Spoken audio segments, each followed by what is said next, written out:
அனைவருக்கும் வணக்கம். உங்களுடைய நேரத்தை ஒதுக்கி இந்த காலை வேளையில வந்து இந்த ஆன்லைன் மூலியமாக நம்ம நடத்தும் பிரஸ் மீட் நம்மளுடைய பக்தி தமிழ் வரலாறு அப்படின்ற வரப்போகின்ற ஏப்ரல் சித்திரையை முன்னிட்டு நம்ம நடத்தக்கூடிய ஒரு சொற்பொழிவு வளம். அந்த நிகழ்ச்சிக்கு வந்துட்டு அதை பத்தின ஒரு இன்ட்ரோடக்ஷன் வந்து இன்னைக்கு கொடுக்கணும் அப்படின்றதுக்காக தமிழ்நாட்டை சேர்ந்த தாமல் கோ சரவணன் அவர்கள் வந்துட்டு நம்ம கூட இணைஞ்சிருக்காரு இன்னைக்கு. மற்றும் நம்ம நாட்டை சேர்ந்த ஊடகவியலாளர்கள் மற்றும் என்னுடைய நண்பர்கள், இந்த நிகழ்ச்சி ஏற்பாட்டு குழுவினர் எல்லாருமே வந்துட்டு இணைஞ்சிருக்கீங்க. எல்லாருக்குமே வணக்கம். இந்த நிகழ்ச்சி குறித்த ஒரு சின்ன அறிமுகம் மற்றும் நம்மளுடைய சொற்பொழிவாளர் பத்தி சில அறிமுகங்களை கொடுத்துட்டு அவர் கூட நம்ம உரையாடுவோம். இவர் பத்தின விஷயங்களுக்குள்ள போறதுக்கு முன்னாடி என்ன நான் அறிமுகப்படுத்திக்கிறேன். ஜே.கே. விக்கி, என்னுடைய இயற்பெயர் வந்துட்டு விக்னேஸ்வரன் கலைப்பெருமாள். பூச்சாண்டி அப்படின்ற ஒரு திரைப்படம் மூலியமாக இந்த நாட்டில் வந்து ஒரு இயக்குனராக வந்துட்டு அறிமுகப்படுத்தப்பட்ட 2022ல் இந்த படம் வந்துட்டு ஒரு மிகப்பெரிய ஒரு வெற்றி படமாக இங்கே மலேசியாவில் மற்றும் தமிழ்நாட்டிலையுமே வந்துட்டு நெட்ஃப்ளிக்ஸ் மூலியமாக அடைஞ்சது. அதை தாண்டி என்னுடைய இன்னொரு ஒரு விஷயம் வந்து என்னன்னா, நிறைய வரலாறு மற்றும் நம்மளுடைய தமிழ் சார்ந்த, சமயம் சார்ந்த சொற்பொழிவுகளை வந்துட்டு நாடெங்கிலும் வந்துட்டு கொண்டு போய் சேர்ப்பது வந்து என்னுடைய ஒரு ஒரு ஹாபியா ஆரம்பிச்சு, இன்னைக்கு வந்துட்டு அதுவும் வந்துட்டு என்னோட ஒரு முக்கிய அங்கமா வந்துட்டு செயல்பட்டுட்டு இருக்கேன். அந்த வகையில் வந்து எப்போதுமே நான் நான் படித்தது, நான் கண்டு வியந்த விஷயங்களை வந்து கொண்டு போய் மக்கள்கிட்ட சேர்க்கணும், அங்க மலேசிய தமிழர்கள் கிட்ட சேர்க்கணும் அப்படின்னு சொல்லி நாடு முழுவதும் பல சொற்பொழிவுகளை செய்திருக்கேன். அதுல குறிப்பா வந்து இந்த வரலாறு சார்ந்து நீங்க பாத்தீங்கன்னா ராஜராஜ சோழன் பத்தியும், கடாரம் பத்தியும், நம்மளுடைய தமிழர்கள் வந்துட்டு பிரிட்டிஷ் காலகட்டத்துல இங்க வந்தது, இந்த டெத் ரயில்வே அப்படின்ற ஒரு சாப்டர், அப்புறம் சமுத்திரபுத்திரன் அப்படின்ற இன்னொரு ஒரு ஹெரிட்டேஜ் டாக் ஒன்று பண்ணியிருந்தோம். ஸோ இது எல்லாமே வந்துட்டு நல்ல ஒரு பேரும் மக்கள் மத்தியில வந்து நம்மளை கொண்டு போய் சேர்த்தது. கிட்டத்தட்ட நான் நினைக்கிறேன் கணக்குல அடங்காத அளவுக்கு இப்போ வந்து நிகழ்ச்சிகள் கொண்டு போய் சேர்த்துக்கிட்டு இருக்கோம். ஸோ அந்த வகையில வந்து அதுல இன்னும் ஒரு சிறப்பு அம்சமா வந்துட்டு எப்போதும் நான் தனிமையில போய் பேசுறது உண்டு. சமீப காலகட்டங்கள்ல நான் வந்து இந்த யூடியூப் மூலியமாகவும் சரி, இந்த சோஷியல் மீடியா மூலியமாகவும் சரி, ஒரு நபருடைய அந்த இன்டர்வியூஸ், அவருடைய உரையாடல்கள், அந்த துணுக்கு வீடியோகள்லாம் வந்துட்டு பார்த்துட்டு இருக்கும்போது ரொம்ப ஆச்சரியமா என்னை வந்துட்டு ஈர்த்தது. நம்மளுடைய தாமல் கோ சரவணன் அவர்களுடைய வீடியோஸ். அந்த பதிவுகள்ல வந்துட்டு தமிழ் சார்ந்து, இலக்கியம் சார்ந்து மற்றும் சமயம் சார்ந்து அவரு பகிர்ந்துகிட்ட நிறைய விஷயங்கள் வந்துட்டு ஒரு பார்க்குற எல்லாரையுமே வந்துட்டு ரசனையோட ரசிக்கிற தன்மையில வந்துட்டு இருந்துச்சு. ஆகவே அவரை வந்துட்டு கண்டிப்பா மலேசியாக்கு கூட்டிட்டு வரணும். அவரு இது வரைக்கும் வந்ததில்லை அப்படின்னு நினைச்சு அப்ரோச் பண்ணேன். அப்ரோச் பண்ணும்போது தான் தெரியும் அவர் ஏற்கனவே வந்துட்டு மலேசியாவுக்கு வந்திருக்காரு அப்படின்னு. ஸோ இது வந்து ஐயாவுடைய 2வது பயணமா இருக்கும்னு நினைக்கிறேன். பயணங்கள்ல தாண்டி வந்து இன்னும் மிகப்பெரிய ஒரு சொற்பொழிவு அங்கமாவும் அமையும் அப்படின்னு சொல்லி அவரை அப்ரோச் பண்ணி சித்திரை புத்தாண்டை முன்னிட்டு நம்மளுடைய நாட்டுல ஒரு சமயம் சார்ந்தும், தமிழ் சார்ந்தும், நம்மளுடைய பக்தி மார்க்கம், அந்த பக்தி மூவ்மெண்ட் அப்படின்னு சொல்லுவோம். அதை சார்ந்தும் வந்துட்டு கொண்டு போய் மக்களுக்கு சேர்க்கலாம் அப்படின்னு இனிஷியேட் பண்ண ஏற்பாடு செய்யப்பட்ட ஒரு நிகழ்வு இது. இது குறித்து நம்ம பேசுறதுக்கு முன்னாடி இந்த நிகழ்வுல வந்து 2 பேரும் வந்து சேர்ந்து பேசினா நல்லா இருக்கும் அப்படின்னு நினைச்சோம். ஏன்னா மலேசியா சார்ந்த சில விஷயங்கள் பேசிட்டு, அதே சமயத்துல இந்த தலைப்பை ஒட்டி பக்தி தமிழ் வரலாறு அப்படின்ற இந்த தலைப்பை ஒட்டி பேசுறதுக்காக வந்துட்டு ஒரு சிறப்பு வருகையாளராகவும், சிறப்பு சொற்பொழிவாளராகவும் ஆஹ் தாமல் கோ சரவணன் அவர்களை வந்துட்டு அழைச்சிருக்கோம். எங்களுடைய அழைப்பை ஏற்று இதில் கலந்துக்கிறதுக்கு முதல்ல வந்துட்டு ஒத்துழைத்தவங்களுக்கு மிக்க நன்றி ஐயா. ஐயாவுடைய மைக் வந்து ஆன்ல இருக்கா? ஆன்ல தான் இருக்கு. சரி, நீங்க ஜஸ்ட் எங்க கூடி இருக்கிற எல்லாருக்கும் ஒரு வணக்கம் சொல்லி ஒரு அறிமுகப்படுத்திக்கோங்க ஐயா. எல்லாருக்கும் வணக்கம். தமிழ் ஊடகங்கள், செய்தி ஊடகங்கள், மலேசிய நண்பர்கள், இந்த நிகழ்ச்சியை ஏற்பாடு பண்ணிட்டு இருக்கிற எல்லாருக்கும், முக்கியமா என்னுடைய நண்பர் விக்கி அவர்களுக்கும் என்னுடைய வணக்கம். அவர் சொன்ன மாதிரிதான் இது என்னுடைய 2வது பயணம். அப்பமே நான் முதல் முறை வந்தப்பயே நான் ரொம்ப வியந்த ஒரு மக்கள்லாம் மலேசிய மக்கள். நான் எதிர்பார்க்காத அளவுக்கு நான் முதல் முறை வரும்போதே ஒரு பெரிய வரவேற்பு இருந்துச்சு. அப்புறம் அவங்களுடைய ரசனைத்தன்மை வந்து ரொம்ப அட்டகாசமான ஒரு ரசனைத்தன்மைங்கிறத நான் வந்து எக்ஸ்பீரியன்ஸ் பண்ணேன். அதனால எனக்கு இவர் கேட்ட உடனே எனக்கு ரொம்ப சந்தோஷம். அதுவும் நம்ம இந்த மாதிரி ஒரு தொடர்ச்சியா ஒரு ஒரு நிகழ்ச்சி, ஒரு 5 நிகழ்ச்சிகள் வெவ்வேறு இடங்கள்ல பேசுறது அப்படிங்கிறது வந்து எனக்கு ரொம்ப பர்சனலா வியப்பாவும் ஆச்சரியமாவும் இருந்துச்சு இது செய்யணும் அப்படின்னுட்டு. ஸோ அப்படி ஒரு நல்ல ஒரு பிளாட்ஃபார்ம் எனக்கு அமைஞ்சதுல ஒரு பெரிய மகிழ்ச்சி.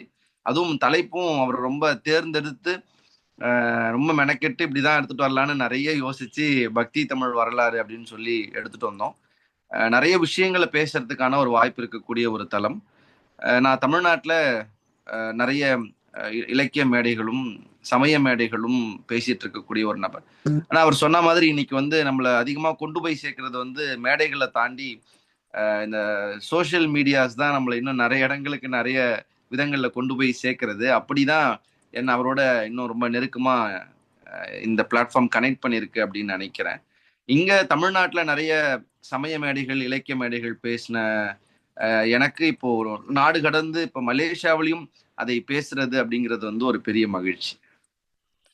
நீங்க வந்துட்டு ஒரு பேச்சாளர், ஒரு பள்ளிக்கூடத்தை நிர்வகிக்கிறீங்க. அதே சமயத்துல வந்துட்டு எழுத்தாளரும் கூட அப்படின்றது எல்லாத்தையுமே அறிமுகப்படுத்தினது, நீங்க ஒரு யூடியூபர் அப்படின்ற ஒரு தோரணையில தான் நான் உங்கள பார்த்து கண்டுபிடிச்சோம். சோஷியல் மீடியாவுடைய பலமா அத பார்க்குறேன் நானு. ஐயா வந்துட்டு கிட்டத்தட்ட 5 புத்தகங்களுக்கு வந்துட்டு எழுதியிருக்கீங்க. அந்த விஷயங்கள் வந்து எனக்கு முதல்ல வந்து வள்ளலார் பத்தின நீங்க எழுதின விஷயங்கள வந்துட்டு இங்க பேச வைக்கணும் அப்படின்ற ஆசையில தான் வந்து அப்ரோச் பண்ணலான்னு வந்தேன். பட் இருப்பினும் வந்து அது ஏற்கனவே வந்து இங்க இங்க இருக்கிற மலேசியர்கள் வந்து முந்திக்கிட்டாங்க அப்படின்றதுனால, சரி இந்த பக்தி தமிழ் வரலாறு அப்படின்ற ஒரு பெரிய பரவலான இந்த டாபிக் குள்ள போலாம் அப்படின்றது தான் வந்து அடுத்த கட்ட ஒரு நல்ல டாபிக்கா இருக்கும் அப்படின்னு நம்ம முடிவெடுத்தோம். மேலும் இந்த நிகழ்ச்சி பத்தின மத்த விவரங்களுக்குள்ள போறதுக்கு முன்னாடி, ஒரு சின்ன உங்ககிட்ட நான் கேள்வியா கேட்க வேண்டியது, இந்த பக்தி தமிழ் வரலாறு அப்படின்றது வந்து நீங்க இந்த நிகழ்ச்சிக்கு வரக்கூடிய மக்களுக்கு வந்து என்னவா நீங்க வந்துட்டு சொல்லுவீங்க? அதாவது பொதுவா நம்ம தமிழ் சார்ந்து பேசக்கூடிய விஷயங்கள் இன்னைக்கு நிறைய அட்டென்ஷன்ல இருக்கிறத நான் பார்க்க முடியுது. இப்ப நீங்க சொன்ன மாதிரி என்னுடைய வீடியோஸ்லயே ரொம்ப அதிகமான பார்வையாளர்கள், ரொம்ப அதிகமான பின்தொடர்பாளர்களை ஏற்படுத்தின ஒண்ணு என்னன்னா, நம்ம தமிழை பத்தியும், தமிழர்கள் பத்தியும், அவங்களுடைய பின்புலமா இருக்கக்கூடிய வரலாற்றை பத்தியும் பேசுறத இன்னைக்கு இருக்கிற தலைமுறை வந்து ரொம்ப ஆழமா கேட்க தயாராயிட்டாங்க அப்படிங்கிறது தெரியுது. அதாவது ஒரு விழிப்புக்கு வந்துட்டாங்கன்னே சொல்லலாம். அப்படி ஒரு நிலை வந்து உலகளாவிய தமிழர்களிடம், அதுவும் குறிப்பா இளைஞர்கள் கிட்ட வந்துருச்சுங்கிறது வந்து ரொம்ப அப்பட்டமா பார்க்கும்போதே தெரியுது. அப்பதான் நம்ம இதை டிஸ்கஸ் பண்ணோம். இந்த பக்தி தமிழ் அப்படிங்கிற இந்த ஒரு குறிப்பிட்ட வரையறை வச்சதுக்கு ஒரு காரணம் என்னன்னா, நிறைய பேர் வந்து தமிழ் இலக்கியங்கள் அப்படின்னா நேரா சங்க இலக்கியத்துக்குள்ள போயிடுறோம். சில பேர் வந்து இப்ப நவீன இலக்கியங்களுக்குள்ள போய் அதை பத்தி ரொம்ப சிலாகிச்சு பேசுறாங்க. என்னை பொறுத்த வரைக்கும் தமிழுக்குன்னு ஒரு ஒரு 3 விதமான பவுண்டரிஸ் இருந்திருக்கு அதுக்கு. ஒண்ணு அது சங்க இலக்கியம் அப்படின்னு ஒரு எல்லை. அந்த சங்க இலக்கியத்துல காலம் அதுக்கு ஒரு காலம் இருக்கு. சங்க காலம் அப்படின்னு ஒரு 2000 வருஷம் பழமை. அந்த காலத்துல இருந்த மக்கள், அந்த மக்களுடைய பழக்கவழக்கம், அந்த மக்களுடைய வரலாறு அப்படின்னு ஒரு தனி அது இதோட சேர்க்கவே முடியாத அளவுக்கு ஒரு ஒரு தனியான ஒரு வரலாறு அதுக்குன்னு ஒண்ணு இருக்கு. அதே மாதிரி இன்னைக்கு நவீன இலக்கியங்கள் வந்துருச்சு. புதினம், நாவல் இந்த மாதிரிலாம் நிறைய வந்துருச்சா. இவங்க எழுதுறது எல்லாமே வந்து பாத்தீங்கன்னா கான்டெம்பரரி லைஃப் ஆஃப் தமிழியன்ஸ் தான் எழுதுறாங்க. அப்ப இந்த கால மக்களுடைய வாழ்க்கை அந்த அதை பிரதிபலிக்கிற மாதிரி தான் இந்த காலத்து நவீன இலக்கியங்கள் எல்லாமே இருக்கு. ஆனா நிறைய பேர் தொடாத ஒரு இடம் என்னன்னு கேட்டீங்கன்னா, இந்த ரெண்டுத்துக்கும் இடைப்பட்ட ஒரு காலம் இருக்கு பாருங்க. அதுதான் பக்தி இலக்கிய காலம் அப்படிங்கிறது. நிறைய பேருக்கு ஒரு ஒரு நாத்திக சிந்தனையோ இல்ல ஒரு பகுத்தறிவு சிந்தனையோ இல்ல வேற சில காரணங்களுக்காக என்ன பண்ணிடுறாங்க, அந்த பக்தி இலக்கியத்துக்குள்ள நிறைய பேர் உள்ள வர்றது இல்ல. பட் நான் என்ன நினைக்கிறேன்னா, இந்த பக்தி இலக்கியங்கள்ங்கிறது வந்து வெறும் பக்தி மட்டும் கிடையாது. அதை தாண்டி ஒரு ஒரு 1500 வருட வரலாற்றை சுமந்து வருகிற ஒரு பெரிய பொக்கிஷம் தான் வந்து இந்த பக்தி இலக்கியங்கள் அப்படின்னு நம்ம பார்க்கிறோம். உதாரணத்துக்கு சொல்லணும்னா, நம்ம கிட்ட கிடைச்ச பக்தி இலக்கியத்தின் மூத்த இலக்கியம் வந்து நண்பர் ஜே.கே. விக்கி அவர்கள் பேச இருக்கக்கூடிய காரைக்கால் அம்மையார் எழுதிய திருப்பதிகம். அதனாலதான் நம்ம அவங்களுடைய நூலையே வந்து மூத்த திருப்பதிகம்னு சொல்றோம். ஏன்னா எழுதினவங்கலயே ரொம்ப பழமையானது அவங்கதான். அவங்கதான் முதல் அந்தாதி எழுதுறாங்க. மூத்த திருவந்தாதி எழுதுறாங்க. அதை பார்த்துதான் பின்னாடி வந்த ஞானசம்பந்தர் பாடுறாரு, அப்பர் பாடுறாரு. அப்ப இந்த நால்வருக்கே வந்து ஒரு ரோடு போட்டு ரூட்டு காமிச்சது யாருன்னா காரைக்கால் அம்மையார் தான் அதை செஞ்சாங்க. அவங்களுடைய காலம் வந்து 3ஆம் நூற்றாண்டு அப்படின்னு ஒரு கணிப்புல வைக்கிறோம். அது சில பேருக்கு மாறுபாடுகள் இருக்கலாம். பட் இங்க நாங்க நம்புறது அவங்க 3ஆம் நூற்றாண்டை சேர்ந்தவங்க அப்படின்னு நினைக்கிறோம். சரியா சொல்லணும்னா சங்க காலம் முடிஞ்ச உடனே அடுத்து சங்க காலம் கிபி 2ல முடியுதுன்னா கிபி 3ல இருந்து காரைக்கால் அம்மையார் வராங்க. அவங்களுக்கு அப்புறம் 6ஆம் நூற்றாண்டுல ஞானசம்பந்தர், அப்புறம் அப்பர் பின்னாடி வர்றாரு, அப்புறம் சுந்தரர் வர்றாரு. மணிவாசகர் முன்னாடியா பின்னாடியான்னு தெரியாம ஒரு ஆராய்ச்சியில் இருக்கிறாரு. அவருக்கு அப்புறம் பெரிய புராணம் சேக்கிழார் வராரு. அவருக்கு அப்புறம் தாயுமானவர் வர்றாரு. கடைசியா நம்ம 1800கள்ல வள்ளலார் வராரு. அப்போ ஒரு கிபி 3ஆம் நூற்றாண்டுல இருந்து 1800 வரைக்கும் இடைப்பட்ட தமிழர்களினுடைய வரலாற்றை நீங்க தெரிஞ்சுக்கணும்னா நமக்கு இருக்கிற ஒரே சோர்ஸ் பக்தி இலக்கியங்கள் மட்டும்தான். ஏன்னா இந்த இடைப்பட்ட காலத்துல வந்த எல்லாமே பெரும்பான்மை பக்தி இலக்கியங்கள் தான். அப்ப அதனால நம்ம அதை பேசுகிற போதும் நம்ம மக்களுக்கு என்ன கிடைக்க போகுதுன்னா, இது வெறும் ஆன்மீக கதைகளோ அல்லது தோத்திர பாடல்களோ மட்டும் இல்லாம அதோட நம்ம இந்த 1500 வருடகால தமிழர்களுடைய வரலாற்றை பேச போறோம். நம்ம அதை நிறைய பேருக்கு தெரியாத ஆச்சரியமான விஷயங்களை பேச போறோம். நான் ஏற்கனவே சொன்னதுதான். இப்போ ஒரு சோழர்கள் செப்பு திருமேனி செய்யற ஒரு தொழில்நுட்ப முறை அது நமக்கு எங்கேயுமே டெக்ஸ்டா கிடையாது. ஆனா நீங்க நாச்சியார் திருமொழியில ஆண்டாள் பாடின பாட்டை பாத்தீங்கன்னா இந்த சிலை செய்யற தொழில்நுட்பத்தை ஒரு பாட்டுல ரொம்ப அழகா சொல்லிட்டு அவங்க பாட்டு போயிட்டாங்க ரொம்ப சாதாரணமா. அப்ப இந்த பக்தி இலக்கியங்கள் நமக்கு சொல்லக்கூடிய விஷயம் பக்தி மட்டும் அல்ல, இலக்கிய செறிவு மட்டும் அல்ல, அதோடு அது ஒரு 1500 ஆண்டு கால வரலாற்றையும் வச்சிருக்கு அப்படின்னும் போது இந்த மூணுத்தையும், ஏன்னா என்னை பொறுத்த வரைக்கும் இன்னைக்கு நமக்கு தமிழர்களுக்குன்னு இருக்கிற ஒரு ஆன்மீக நெறியை நம்ம கைவிடக்கூடாது. ஏன்னா உலகத்தின் மற்ற இனங்களினுடைய ஆன்மீகம்ங்கிறது வேற, தமிழர்களினுடைய ஆன்மீகம்ங்கிறது வேற. நான் அதை எப்பவுமே சொல்றது, உலகத்துல இருக்கிற மற்றவங்களுடைய ஆன்மீகம் என்பது நம்பிக்கைக்கு பின்னால் எழுப்பப்பட்டது. ஆனா தமிழர்களினுடைய ஆன்மீகம் என்பது மெய்யியல் என்கிற ஒரு அறிவியல் சிந்தனையோடு எழுப்பப்பட்டது. நம்மளுடைய ஆன்மீக மரபே வந்து ரொம்ப வித்தியாசமானது. அதனாலதான் இங்க உருவான சித்தர்கள் மாதிரி நீங்க உலகத்துல வேற எங்க சித்தர்களை பார்க்க முடியாது. அந்த மரபு, சமய மரபு, ஆன்மீக மரபு தமிழர்களுக்கே இருக்கிற ஒரு ஒரு பெருமிதம். அப்ப இதை வெளிப்படுத்தணும் அப்படிங்கிற ஒரு காரணம். ரெண்டாவது, இலக்கியங்கள்ல இருக்கக்கூடிய அற்புதங்கள். இலக்கியத்தை நம்ம ஒரு சாதாரண செய்யுள்ளா மட்டுமே பார்க்காம அந்த இலக்கியத்துல இருக்கக்கூடிய அற்புதங்கள் நான் சொல்றது வந்து அது எழுதப்பட்ட முறையா இருக்கலாம், அல்ல அது எழுதப்பட்ட வகைமையா இருக்கலாம், அல்ல பயன்படுத்தப்பட்ட சொற்களா இருக்கலாம், அந்த சொற்களுக்கு பின்னாடி இருக்கிற நயங்களா இருக்கலாம். இதெல்லாம் நம்ம நிறைய கவனிக்காம விட்ட பல விஷயங்கள் இருக்கு. இப்போ ஒரு சின்ன உதாரணம் சொல்லணும்னா, அமுதாம்பிகை பிள்ளை தமிழ் பாடுறாரு. அதுல வந்து அமுதாம்பிகை அம்பாள் ஊஞ்சல் ஆடுறாங்க, பிள்ளை தமிழ் பாடுறாங்க குழந்தை பருவத்துல. அந்த ஊஞ்சல் ஆடுறதுல அவர் என்ன பாடுறாரு பாருங்க, அவங்களுடைய தோடு ரொம்ப வேகமா ஆடுது, ஊஞ்சல் வந்து கொஞ்சம் பொறுமையா ஆடுது. ஏன்னா தோடுனுடைய நீளம் குறைவு, ஊஞ்சலுடைய நீளம் அதிகம். இது வந்து ஊசல் விதின்னு இயற்பியல்ல கண்டுபிடிக்கப்பட்ட ஒரு விதி 1700களுக்கு பின்னாடி. நீளமான அளவு கொண்ட ஒரு பொருள் வேகமாகவும் குறைவாகவும், குறுகலான நீளம் கொண்ட ஒரு பொருள் வேகமாகவும் ஊசலாடுங்கிற இயற்பியல் விதிய ரொம்ப சாதாரணமா அமுதாம்பிகை பிள்ளை தமிழ்ல பாடிட்டு போயிருக்காரு. அப்போ ஒரு பக்தி இலக்கியங்களுக்குள்ள இருக்கக்கூடிய சொற்கள், அந்த சொற்களுக்கு பின்னால் இருக்கிற ஆச்சரியங்கள், இதெல்லாம் பேசணும்னா நம்ம அந்த இலக்கியத்தை தொடணும். மூணாவது வரலாறு அப்படிங்கிறது. ஏன்னா வரலாறோட பேசுகிற போதுதான் அது உண்மையா இருக்கும். வரலாறு இல்லாத ஒண்ணு உண்மையை விட்டு ரொம்ப தூரமா போயிடும் அப்படின்றப்போ இந்த மூணுத்தையும், ஏன்னா இப்ப இந்த பேச்சை கேட்க வரவங்க மலேசிய தமிழர்கள் கேட்க வரவங்களுக்கு இது பக்தியோட விரும்புறவங்களுக்கு பக்தி கிடைக்கும், இலக்கியத்தை ரசிக்க நினைக்கிறவங்களுக்கு இலக்கியம் கிடைக்கும், வரலாறு வேணும்னு நினைக்கிறவங்களுக்கு வரலாறு கிடைக்கும்.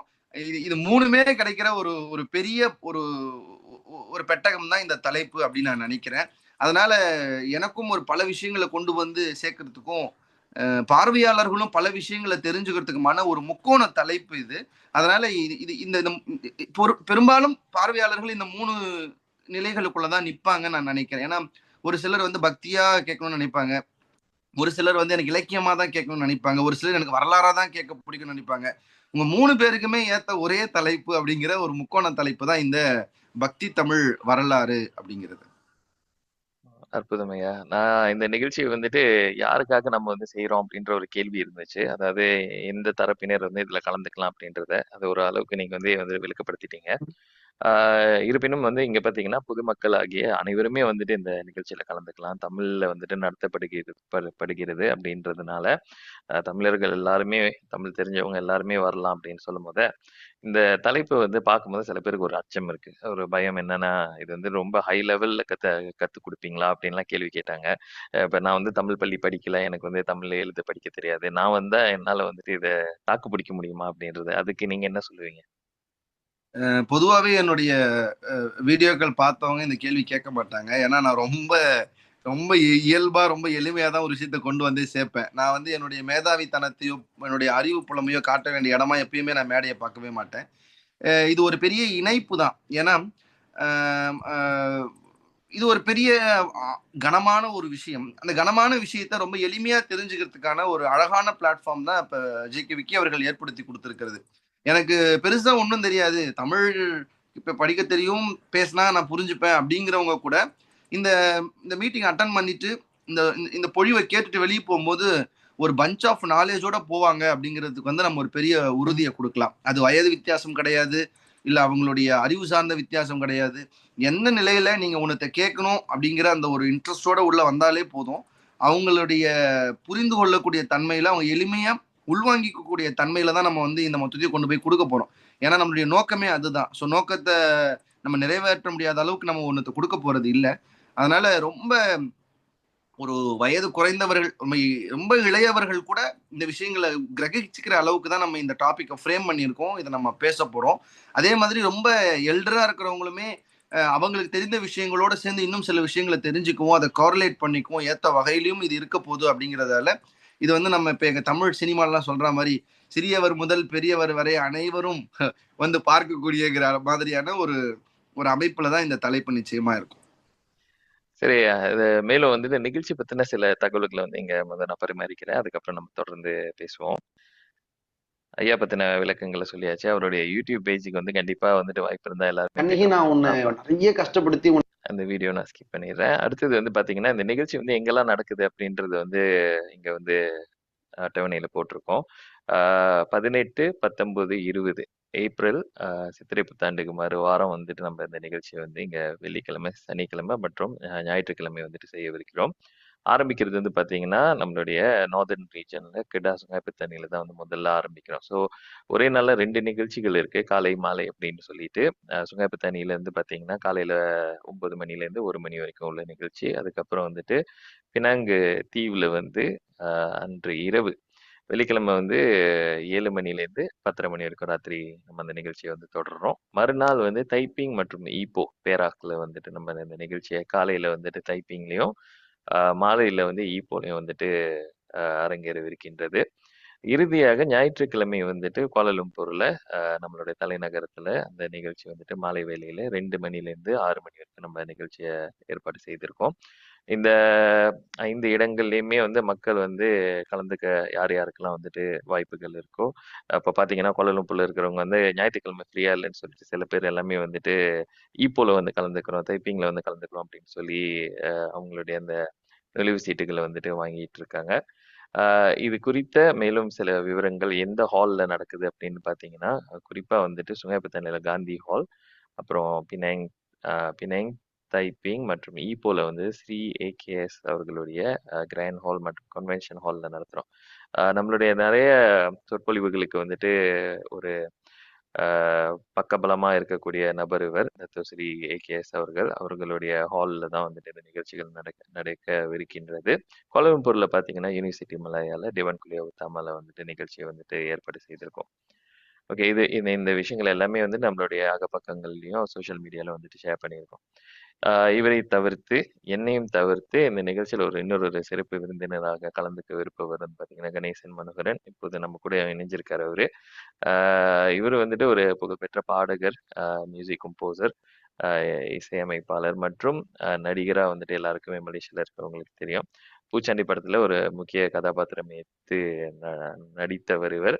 இந்த நிகழ்ச்சியில வந்து என்ன செய்ய போறாரு அப்படின்னு பார்த்தீங்கன்னா, இங்க சமீப காலமாக நான் வந்துட்டு கணேசனுடைய சில தெய்வீக பாடல்களை வந்துட்டு மலேசியர்கள் எல்லாருமே வந்து கேட்டிருப்பாங்கன்னு நெனைக்கிறேன். அந்த வகையில ஒரு அன்பிளாக்ட் செக்ஷனா வந்துட்டு மக்கள் மத்தியில ஒரு இந்த நிகழ்ச்சியினுடைய ஆரம்பத்திலயும் சரி, இடைவேளையிலயும் சரி ஒரு ஒரு அன்பிளக் செஷன் அவர் வந்துட்டு பாடுவார் அப்படின்னு சொல்லி அவரை கூப்பிட்டுருக்கோம்.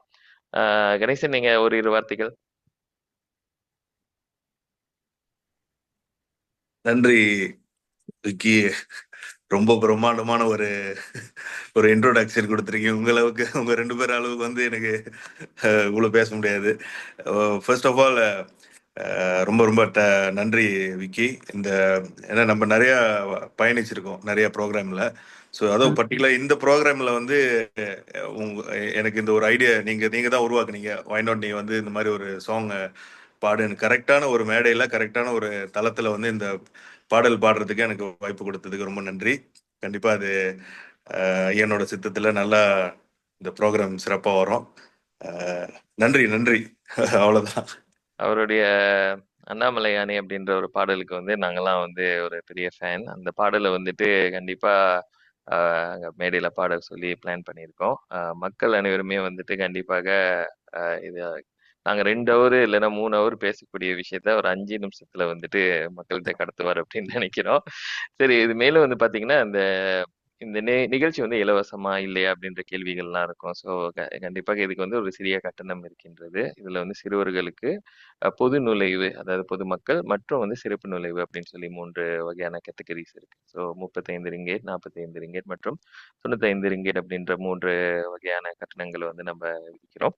இந்த விஐபி ஆக்சஸ் அப்படின்னு சொல்லும்போது வந்துட்டு அவங்களுக்கான ஒரு பிரத்யேக சீட்ஸ், அதாவது அவங்களோட அந்த அமர்வு வந்து கொஞ்சம் முன்னாடி இருக்கும்.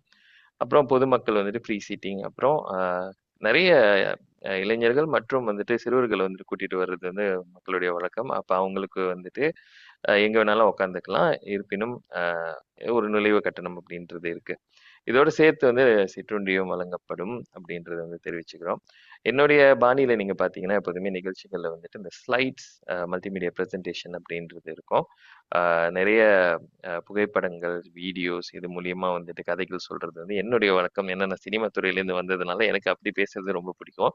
ஆகவே வந்துட்டு இது 2ம் கலந்த ஒரு நிகழ்ச்சியா இருக்கும் அப்படின்றதையும் தெரிவிச்சுக்கிறோம். மக்கள் வந்து ஐயாவுடைய இலக்கியம் சார்ந்த ஒரு சொற்பொழிவையும், அதே சமயத்துல என்னுடைய ஸ்டைல்ல ஒரு படம் பார்க்குற கோணத்துலயும் வந்துட்டு நீங்க நிகழ்ச்சிய வந்து கண்டு களிக்கலாம். ஸோ தொடர்புக்கான எண்களையும் வந்துட்டு இங்க நான் இணைச்சிருக்கேன். QR கோட் மூலியமாக. எல்லா டிக்கெட்களையுமே வந்துட்டு ஆன்லைன்ல வாங்கிக்கிற மாதிரியான ஒரு விஷயத்த செய்திருக்கோம். அதுக்கு வந்து டிக்கெட் டு யூ பக்கத்துல வந்து வாங்கிக்கலாம். பட் அதுக்கான QR கோட் வந்துட்டு ஒரு இடத்துல இருக்கு. அந்த லிங்க் மூலியமாக நீங்க போய் எந்தெந்த இடத்த வந்து நீங்க தேர்ந்தெடுக்கிறீங்களோ அதுக்கான டிக்கெட்டுகள வாங்கிக்கலாம். ஸோ நெறைய வந்துட்டு பல்கலைக்கழக மாணவர்கள் மற்றும் வந்துட்டு தமிழ் பள்ளி மாணவர்களும் சரி, ஆசிரியர்களும் சரி, நீங்க ஒரு பெரிய குழுவினரா வரணும் அப்படின்னு நீங்க ஆசைப்படுறீங்க. அது இந்த கட்டணம் அப்படின்றது ஒரு பாரமா இருந்துச்சுன்னா உங்களுக்கு, கண்டிப்பாக எங்கள வந்துட்டு தொடர்பு கொள்ளுங்க. அதுக்காக எங்கனால என்ன செய்ய முடியுமோ அத வந்து நம்ம ஏற்படுத்தி குடுக்குறோம். இதுல வந்து ஒரு கேள்வி இருந்துச்சு எனக்கு எப்போதுமே. அதாவது எனக்கு எப்போதுமே என்னுடைய நிகழ்ச்சிகள் செய்யும்போது கூட, ஒரு அரங்கத்த வந்து நம்ப அ தயார்படுத்தி, அதுக்கான செலவுகள செய்து, மக்கள வந்துட்டு அங்க ஒன்றிணைத்து, அங்க மேடை ஏறி பேசணும் அப்படின்னு சொல்லி நம்ப முயற்சி எடுக்கும்போது, ஒருத்தர் 2 பேர் வந்து நம்மளுடைய தொடர்பு எனக்கு கால் பண்ணி, "இத ஏன் நீங்க வந்து நேரா YouTubeல போட்டுற முடியாது? ஏன் இத நீங்க லைவ் போக முடியாது? லைவ் போனா நாங்க எல்லாரும் பார்த்துருவோமே!" அப்படின்ற ஒரு ஒரு கேள்விய வச்சு நம்மட்ட ஒரு கேள்வி கேட்பாங்க. அந்த கேள்விக்கான பதில் வந்து உங்ககிட்டயும் கண்டிப்பா ஏதாச்சும் கேட்டிருப்பாங்க. இந்த நேரடி நிகழ்ச்சிகளுக்கும் இத வந்துட்டு நேரா ஆன்லைன்ல போட்டா நாங்க எல்லாருமே பார்த்துருமே அப்படின்னு சொல்றதுக்கும் ஏதாச்சும் வித்தியாசம் இருக்கா? அதாவது எங்கிட்டயுமே நிறைய பேர் கேட்கறது உண்டு. நிகழ்ச்சிக்கு வர முடியல, நீங்க அதோடைய லைவ் தான் அனுப்பிச்சு வைங்க, நாங்கள் யூடியூப்லயே பார்த்துக்கிறோம் அப்படின்னு சொல்லுவாங்க.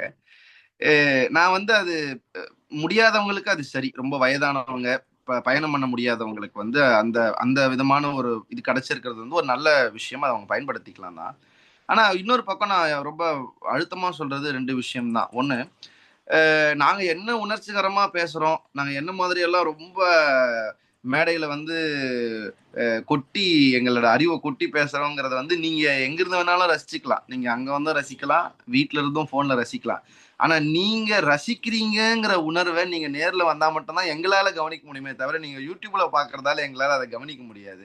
ஏன்னா ஒரு ஒரு கலைஞனுடைய வெற்றி இல்ல ஒரு கலைஞனுடைய வெற்றி என்ன அப்படின்னா அதை ரசிக்கிறவங்க நேர்ல வந்து அதை ரசிக்கிறதும் அதுக்கு அங்கீகாரம் கொடுக்கறதும் தான் அது சிறப்பே தவிர நீங்க அதை நேர்ல செய்யாம அதுக்கு பின்னாடி நீங்க யூடியூப்லயோ அதுலயோ பாக்குறதுங்கிறது வந்து ஒரு முகமான வளர்ச்சி தான். அது பார்வையாளர்களுக்கு ஒரு வளர்ச்சி இருக்குமே தவிர அந்த கலைஞனுக்கும் அந்த கலைக்கும் அது ஒரு பெரிய வளர்ச்சியா இருக்காது அப்படிங்கறத நம்ம ரியலைஸ் பண்ணணும். ஏன்னா இது என்ன ஆயிடுது பாருங்க, இப்போ பார்வையாளர்கள் குறைய குறைய ஒரு பக்கம் இந்த கலைகள் எல்லாம் குறைய ஆரம்பிச்சிருச்சு. இன்னைக்கு நம்ம தமிழ் இசை கலைகளா இருக்கட்டும், நாடக கலைகளா இருக்கட்டும், இதெல்லாம் இன்னைக்கு ரொம்ப குறைஞ்சு போனது காரணம் என்னன்னா அந்த பார்வையாளர்கள் குறைஞ்சிட்டாங்க. நம்மளுடைய அந்த தன்மையே ரொம்ப குறைஞ்சிருச்சு.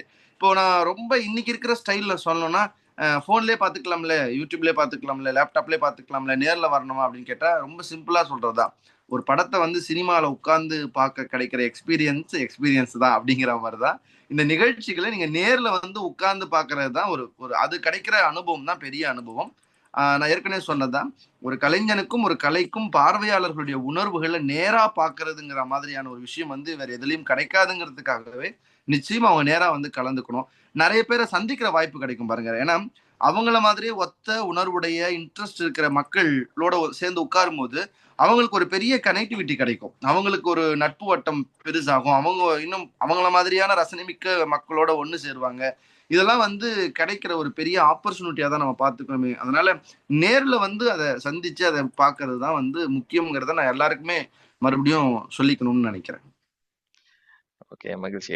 இங்க வந்து இணைஞ்சிருக்கிற மக்கள், அதாவது நம்மளுடைய ஊடகத்திலேருந்து ராணி மற்றும் வினோத், நீங்க ஏதாச்சும் கேள்விகள் கேட்கறதா இருந்தாலுமே வந்துட்டு சொல்லுங்க. அதுக்கு முன்னாடி வந்து பாத்தீங்கன்னா, நம்பவும் இந்த வீடியோஸ் நீங்க பேசக்கூடிய வீடியோஸ் வந்துட்டு கண்டிப்பாக வந்துட்டு வருங்காலங்கட்டங்கள்ல சோஷியல் மீடியால வந்துட்டு பகிர்வோம். ஆனா முதல்ல பாத்தீங்கன்னா, இந்த நிகழ்ச்சி ஆரம்பிக்கும் போதே சில மாவட்டங்கள்ல, சில மாநிலங்கள்ல ஏன் இது நடத்தலன்னு சொல்லி ஒரு பெரிய புகார் வந்துச்சு. ஆனா ஐயாவுடைய அந்த வருகை அப்படின்றது ஒரு குறுகிய காலகட்டத்துல நீங்க வந்துட்டு போறீங்க அப்படின்றதுனால, எங்கனால மேக்ஸிமம் முதல்ல கோலாலம்பூர்லயும், பின்ன இந்த மாதிரியான சில இடங்கள்ல மட்டும் தான் செய்யலாம்னு சொல்லி, கடைசியா 5 இடங்கள்ல வந்துட்டு அதுக்கான ஒரு வாய்ப்பு கிடைச்சு நம்ம அத விரிவுபடுத்தியிருக்கோம். அடுத்த காலகட்டத்துல வந்து இந்த வருடமே வந்துட்டு பாத்தீங்கன்னா, செப்டம்பர் இல்லன்னா அக்டோபர்ல உங்களுடைய ஓய்வு டைம்ல வந்து நம்ம முடிஞ்சா, இந்த ஜொஹோர் மற்றும் இந்த மலாக்கா அப்படின்ற மாநிலங்களுக்கெல்லாம் வந்துட்டு கொண்டு போலாம் அப்படின்ற ஒரு ஆர்வம் இருக்கு. ஆனா மக்கள் வந்து எந்த அளவுக்கு இதுக்கு வந்து ஆதரவு தராங்களோ, அத பொறுத்து நம்ம இத வந்து பிளான் பண்ணலாம் அப்படின்னு நினைக்கிறோம். நீங்க ஒண்ணு சொல்லியிருந்தீங்க. அ நான் வந்து இந்த ஒரே தலைப்ப ஒட்டி பேசவா?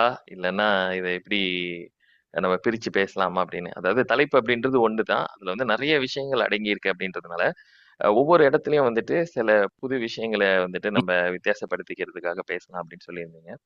அ அது குறித்து ஏதாச்சும் நீங்க விளக்குறதா இருந்தாலும் சொல்லலாம் ஐயா. என்னுடைய சார்பா வந்துட்டு நீங்க பார்த்தீங்கன்னா, இங்க நெறைய பேர் வந்து மலேசியா சார்ந்து ஏதாச்சும் இருக்கா? சோழர்கள் பத்தின ஒரு பெரிய ஈர்ப்பு இங்க இருக்கு. அப்புறம் கடாரம் அப்படின்ற அந்த பழைய நகரம் பத்தின கேள்விகள்லாம் இருக்கும். அது குறித்தும் ஏதாச்சும் பேசுறதுக்கான சாத்தியங்கள் இருக்குமா? அப்படின்றதையும் வந்து கொஞ்சம் பகிர்ந்துக்கோங்க. நிச்சயமா அது சார்ந்து இருக்கும். ஏன்னா நான் எந்த மண்ணுக்கு போய் பேசினாலும் அந்த அந்த மண்ணுடைய மக்களோட நம்ம ஒண்ணா சேரணும்னா அவங்களுடைய வரலாறோட ஒண்ணா சேரும்போது தான் அவங்களோட ஒரு பெரிய கனெக்ட் நமக்கு கிடைக்கும். அதனால கண்டிப்பா நான் அதை வந்து செய்ய தான் போறேன். ஏன்னா நம்ம தமிழர்களுடைய, குறிப்பா நீங்க சொன்ன மாதிரி சோழர்களுடைய, ராஜராஜன்ல இருந்து ராஜேந்திரன் வரைக்குமான இவங்களுடைய காலங்கள்ல வந்து நம்ம கடாரம் கொண்டான்ங்கிற பேரே வந்து நம்மளுடைய வரலாறுல இருக்கிற அழிக்க முடியாத ஒரு பேரு அப்படின்னும் போது இந்த மலேசியர்களுக்கான தொடர்பு வந்து இப்ப நீங்க சொன்ன அந்த ரயில் பாதையோ இல்ல அதுக்கு முன்னாடியோ மட்டும் இல்ல, அதையும் தாண்டி ரொம்ப பின்னாடி தமிழர்களுக்கும் அந்த மலேசிய மண்ணுக்கும் ஒரு தொடர்பு இருக்கிறது அப்படிங்கிறத நிச்சயமா அது குறித்த ஒரு வரலாற்று செய்திகளை நான் வந்து நிச்சயம் சொல்லதான் போறேன். அது நிறைய பேருக்கு தெரிஞ்ச விஷயங்களா இருக்கும், ஆனா தெரியாத விஷயங்களும் இருக்கும். அது ரெண்டுமே நான் வந்து பகிர்ந்துக்க தான் போறேன்.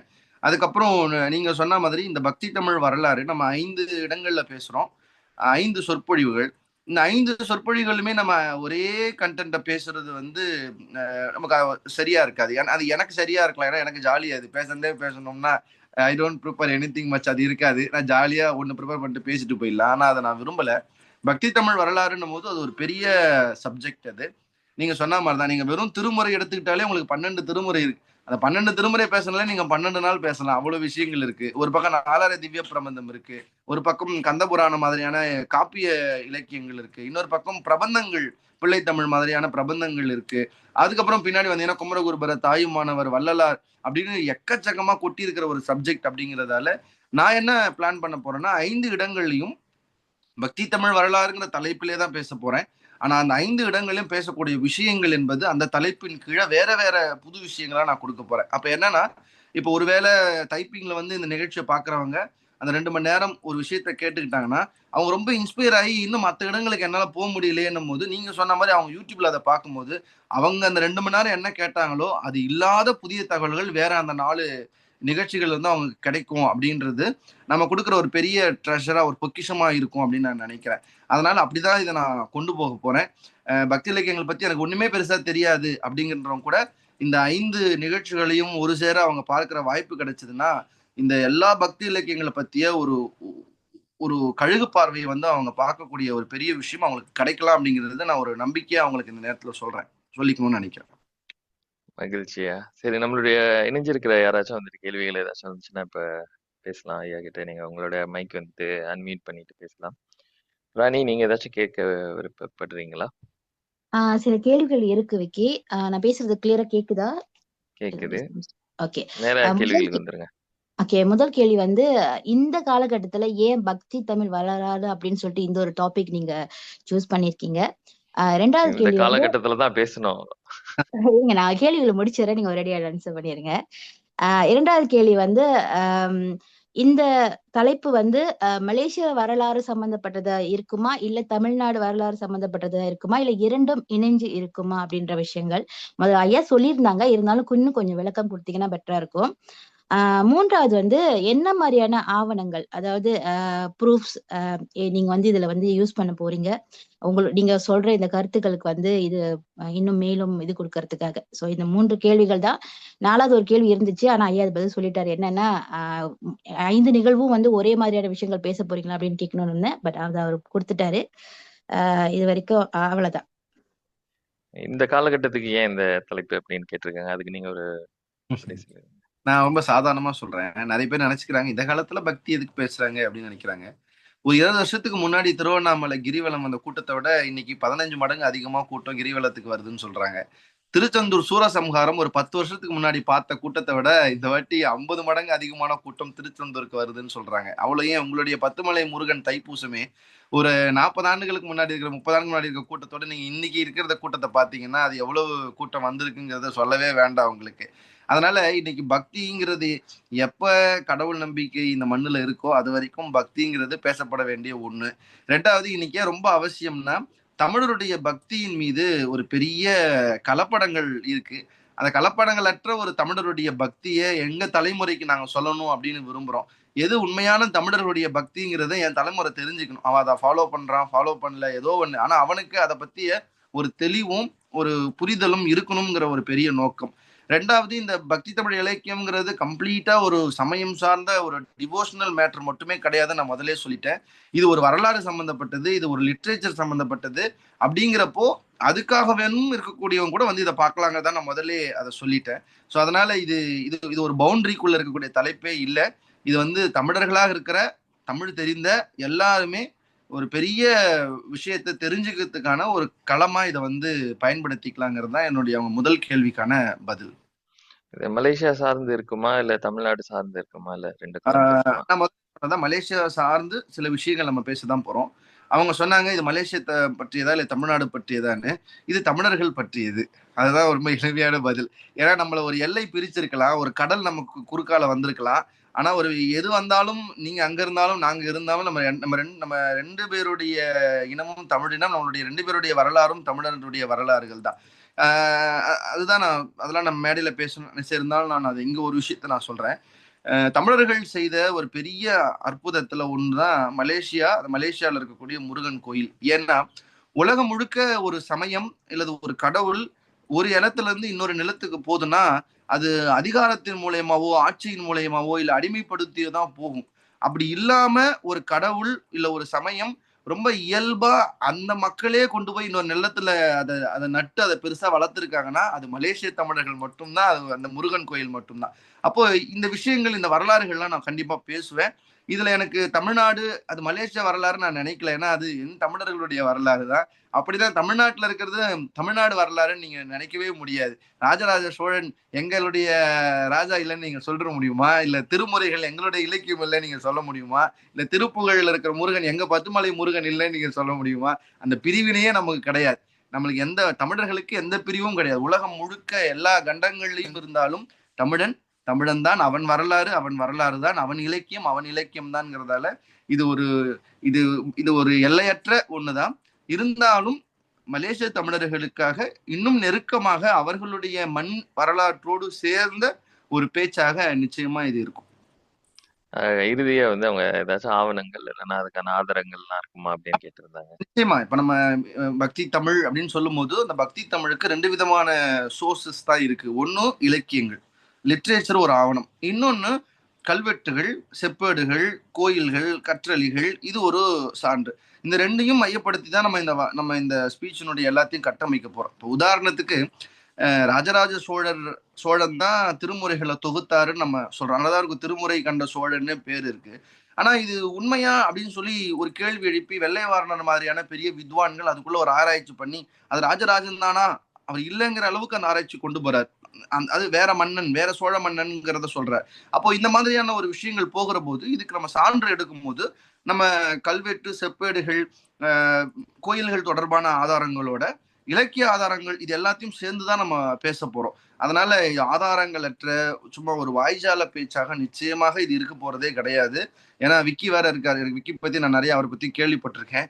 அதனால அதுக்கான இடம் இது கொடுக்க முடியாதுங்கிறது எனக்கு நல்லாவே தெரியும். அதனாலதான் அவர் வந்து ஸ்லைடெல்லாம் ஏன் பண்றாருன்னா, இப்ப நாங்கெல்லாம் பேச்சாளர்கள் 3 மணி நேரம் எதுவுமே இல்லாம வாய் தான் எங்களுக்கு ஸ்லைடு, வாய் தான் எங்களுக்கு மானிட்டர், எல்லாமே எங்களுக்கு வாய் தான். ஆனா அவர் வந்து ரொம்ப தெளிவா சொன்னாரு, நீங்க எங்களுக்கு ஸ்லைடெல்லாம் கொடுத்து ரொம்ப நல்லா. ஏன்னா அங்க ஒண்ணு வருதுனாலே அப்ப அங்க நாங்க ஒரு சான்றுகள், மேற்கோள்களோட தான் நாங்க இதை எடுத்துட்டு போனோம் அப்படிங்கிற ஒரு விஷயத்த அவரும் சொல்லியிருக்காரு. அது என்னுடைய பேச்சுல நான் என்னைக்குமே ஒரு ஆதாரம் இல்லாத, சான்றுகள் இல்லாத ஒன்றை நான் எப்போதுமே பேசுறது கிடையாதுங்கிறதால நீங்க கேட்ட மாதிரிதான் நல்ல சான்றுகள், அது இலக்கியமாகவும் அல்லது கல்வெட்டு தொல்லியல் ரீதியான சான்றுகளோடும் தான் என்னுடைய பேச்சு இருக்கும் அப்படிங்கிறது வந்து நான் சொல்லிக்கிறேன்.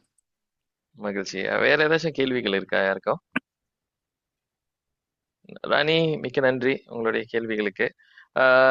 இதை வந்துட்டு ஆன்லைன்ல லைஃப்ல பார்க்கக்கூடிய மற்றும் நம்மளுடைய வீடியோ வந்து துணுக்குகளாக நாங்கள் பார்க்கும்போது இது வந்து இது பத்தி ரொம்ப விருப்பம் காட்டக்கூடிய, இது வந்து யாரெல்லாம் போய் சேரணும்னு நினைக்கிற மக்களுக்கு வந்துட்டு இந்த வீடியோவில் வந்து கண்டிப்பா நீங்க பகிர்வீங்க அப்படின்னு நம்புறேன். என்னுடைய ஒரு தலைப்பு பத்தி ஒரு தலைப்பு வந்துட்டு அந்த போட்டோஸ்லயும் போஸ்டர்ஸ்லயுமே பாத்தீங்கன்னா அந்த சிலைகள் எல்லாம் நிறைய போட்டிருக்கோம். நான் வந்து தமிழ்நாட்டுல பார்த்த சில விஷயங்கள்ல வந்து பாத்தீங்கன்னா இந்த பக்தி வரலாற்றை இலக்கியம், எழுத்துக்கள் இதை தாண்டி அவங்களுடைய வந்து சிலைகளே வந்துட்டு நிறைய அமைதியா மௌனமா பேசுறத வந்து நிறைய பார்த்துருக்கேன். ஸோ எனக்கே வந்துட்டு திரைப்படத்துக்கான சில ரிசர்ச் ஆராய்ச்சிக்காக போகும்போது கோயில்கள்லாம் வந்துட்டு பார்வையால பார்த்து அந்த பார்வை தான் வந்துட்டு அடுத்த கட்டமாக வந்துட்டு அதோடைய பக்தியையும் அதோட கதைகளை சொல்ல வந்துச்சு. அப்போ பக்தி வரலாற்றுல வந்துட்டு இந்த சோழ மன்னர்கள் அவங்களுடைய அந்த பக்தியை வந்துட்டு வெளிப்படுத்துறதுக்காக நிறைய கோயில்களுடைய கட்டுமானத்திலையும் சரி, இந்த சிலை வடிவமைக்கிறதுலையும் சரி, ஒரு பெரிய ஒரு புரட்சியை பண்ணியிருக்காங்க அப்படின்னு பார்க்குறேன். அந்த விஷயங்களை கம்பைல் பண்ணி அதை வந்துட்டு மக்களுக்கு ப்ரெசென்ட் பண்ணணும் அப்படின்றது தான் என்னுடைய ஆசை. அதோடு சேர்த்து இந்த கடாரம் பற்றின சின்ன தகவல்களையும் வந்து அதில் இணைச்சிக்கலாம் அப்படின்னு பார்க்குறோம். வேற எதுவும் கேள்விகள் எதுவும் இல்லைன்னா நம்ம வந்து நிகழ்ச்சியை வந்து ஒரு நிறைவுக்கு கொண்டு வரலாம். ஐயா, நீங்க ஏதாச்சும் விடைபெறுவதற்கு முன்னாடி சொல்ல விருப்பப்படுறீங்களா? என்னுடைய பெரிய ஒரு மகிழ்ச்சியான விஷயத்த நான் பகிர்ந்துக்கணும். ஏன்னா இது வந்து பெரும்பாலும் இதுக்கு முன்னாடி மலேசியா வந்ததும் சரி, சிங்கப்பூர் ஆகட்டும், மற்ற நாடுகள் நான் போகும்போது அதனுடைய ஆர்கனைசர் அண்ட் ஆர்கனைசிங் 2மே வந்து வேற ஒரு தளங்கள்ல இருக்கும். ரொம்ப வயதானவர்கள் அதை ஆர்கனைஸ் பண்ணுவாங்க. அந்த தளத்தினுடைய அடிப்படை பின்புலம் எல்லாமே வேற மாதிரி இருக்கும். ஆனா இப்போ வந்து ரொம்ப துடிப்போட ஒரு இளைய பட்டாளத்தோட நடக்கக்கூடிய ஒரு பெரிய விஷயமா நான் இதை வந்து பாக்குறேன். இதுவே ஒரு பெரிய வெற்றி தான் நமக்கு. ஏன்னா இதை நம்ம எடுத்து நடத்தும் போதுதான் இன்னும் பல நூற்றாண்டுகளுக்கு இது நகர்ந்து போகக்கூடிய ஒரு பெரிய வேலையை நம்ம செய்யறோம் அப்படிங்கிறத நான் நினைக்கிறேன். இது ஒரு பெரிய விஷயம் நம்ம எடுத்து நடத்துறது. ஏன்னா இது நம்ம இன்னைக்கு இந்த 3 நாள் நம்ம 18, 19, 20 நடத்தினாலும் இந்த செய்திகள் இன்னும் நெடுங்காலங்களுக்கு இன்னும் அந்த இங்க இருக்க போகுது, இன்னும் பல தாக்கங்கள் அது ஏற்படுத்த போகுது அப்படிங்கிறத வந்து நினைக்கும் போது ரொம்ப சந்தோஷம். இதுக்கு வந்து ஒரு பெரிய சப்போர்ட் எல்லா இடத்துல இருந்தும் கண்டிப்பா வரணும். ஏன்னா உங்களுடைய பணிக்காகவும் உங்களுடைய இந்த உழைப்புக்காகவும் கண்டிப்பா அது வரும் அப்படின்னு நான் நம்புறேன். எனக்கு நான் ரொம்ப விரும்புறது இந்த சுற்று பயணமாக நான் வந்து பேசக்கூடியது வந்து ஒரு நிறைய ஒரு அவேக்னஸ் அண்ட் அவேர்னஸ் வந்து கிரியேட் பண்ணுச்சு அப்படின்னா அதை விட ஒரு பெரிய மகிழ்ச்சி வந்து எனக்கு கிடையாது. அந்த ஒரு பெரிய நம்பிக்கையோட தான் நானும் ஒரு பெரிய முன்னேற்போட அங்க வரேன். உங்க எல்லாரையும் நேர்ல சந்திக்கிறதுல எனக்கு ரொம்ப ஆவலும் ரொம்ப சந்தோஷமும். நிச்சயமா சீக்கிரம் எல்லாரும் நான் நேர்ல சந்திக்கிறேன். நன்றி. ஓகே. அடுத்த மாதம் 18, 19, 20 ஏப்ரல்ல வந்து நீங்க இந்த நிகழ்ச்சியை நாடெங்கிலும் நடக்கக்கூடிய இடங்கள்ல வந்து கலந்துக்குவீங்க அப்படின்னு மக்கள்கிட்ட வந்துட்டு வேண்டுகோளும் ஒரு விண்ணப்பத்தையும் வைக்கிறோம். முதல்ல நீங்க சொன்ன மாதிரி இளைஞர்கள்லாம் சேர்த்து நடத்துறோம்னு சொல்லி எங்களை இளைஞர்கள்னு இன்னும் நீங்க அங்கீகாரம் கொடுத்ததுக்கு மிக்க நன்றி. இங்கேயே வயசானவங்கன்னு சொல்லி எங்களை ஒதுக்க பாக்குறாங்க. ஆகவே இதுக்காக ஊடகங்கள்கிட்டயும் வந்துட்டு நிறைய ஒரு வேண்டுகோளையும் ஒரு விண்ணப்பத்தையும் வைக்கிறோம். நீங்க பாத்தீங்கன்னா இது கம்பேரிசனுக்காக இல்ல, சமீப காலமாகவே பாத்தீங்கன்னா நிறைய இந்த கச்சேரிகளும் கலை நிகழ்ச்சிகளும் வந்துட்டு தலை தோங்கி நிக்கிற ஒரு மண்ணாக மலேசியா வந்து திகழ்ந்துகிட்டு இருக்குன்னு சொல்லும் போது இந்த சொற்பொழிவுகள் அப்படின்றதெல்லாம் வந்துட்டு கொஞ்சம் கொஞ்சமா அப்படியே காணா போயிருது. இல்லைன்னா ஒரு ஒதுக்கப்பட்ட ஒரு வர்க்கம் மட்டுமே வந்து கலந்துக்கிற ஒரு விஷயமாகவே இருக்கு. அதுல பெரும்பாலும் பாத்தீங்கன்னா 40 வயதுக்கு முதிர்ந்தவர்கள் தான் வந்து கலந்து அவங்க ரசிக்கக்கூடிய விஷயமாவே பாக்குறாங்க. ஆனா நான் வந்து செய்யக்கூடிய நிகழ்ச்சிகள்லயுமே சரி, நான் இதுக்கு முன்னாடி பண்ண நிகழ்ச்சிகளுமே வந்து இளைஞர்களை மையப்படுத்தி அவங்களுக்கு டார்கெட் பண்ணி தான் செய்வோம். ஏன்னா இந்த இளைஞர்கள் வந்து இன்னைக்கெல்லாம் நம்ம பேசிக்கிட்டு இருக்கிற அந்த வேலையிலேயே வந்து அதை வந்து கூகுள் பண்ணி இவன் கரெக்டா பேசுறானா இவன் பொய் சொல்றானா அப்படின்றத வந்து கண்டுபிடிக்கிறான். அந்த மாதிரி ஒரு தேடல் உள்ள ஒரு இளைஞர்களை வந்து நம்ம தேடிக்கிட்டு இருக்கோம் ஆக்சுவலி. ஸோ நீங்களாம் வந்தீங்க அப்படின்னா அடுத்த தலைமுறைக்கு இந்த கதைகளை கொண்டு போய் சேர்க்கலாம். இந்த வரலாறை வந்துட்டு இன்னும் கொஞ்சம் ஒரு நீண்ட பயணத்துக்குள்ள கொண்டு போய் இணைச்சிக்கலாம் அப்படின்னு நினைக்கிறோம். மிக்க நன்றி உங்களுடைய ஒவ்வொருத்தருடைய நேரத்தையும் ஒதுக்கி இதுல வந்து கலந்துக்கிட்டதுக்கு. ஸோ இந்த ஊடகவியலாளர் சந்திப்பு அப்படின்றத வந்து நம்ம ஒரு நிறைவுக்கு கொண்டு வருவோம். இதுக்கு பின்னாடி இணைஞ்சிருக்கிற அத்தனை உள்ளவங்களுக்குமே நன்றியை தெரிவிச்சுக்கிறேன். ஐயா உங்களுடைய நேரத்தையும் ஒதுக்கி எங்களுக்கு இந்த விளக்கத்தை கொடுத்ததுக்கு மிக்க நன்றியா. ஸோ நம்ம விடைபெறுவோம். ரெக்கார்டிங் வந்துட்டு என்னுடைய சோஷியல் மீடியாலையும் ஜேகே விக்கி அப்படின்ற பக்கங்கள்ல வந்து நீங்க திரும்பவும் பார்க்கலாம். இதுல வந்து பதிவு பண்ணிக்கணும் அப்படின்னு நினைக்கிறவங்களுக்கான அந்த லிங்க்கையும் நம்ம வந்து அதுல இணைச்சிருக்கோம். நீங்க அங்க வந்துட்டு மற்ற விவரங்களை வந்து பெற்றுக்கொள்ளுங்கள். மிக்க நன்றி. விடைபெறுகிறேன். Thank you sir. ரெக்கார்டிங் கட் பண்ணிக்கலாம்.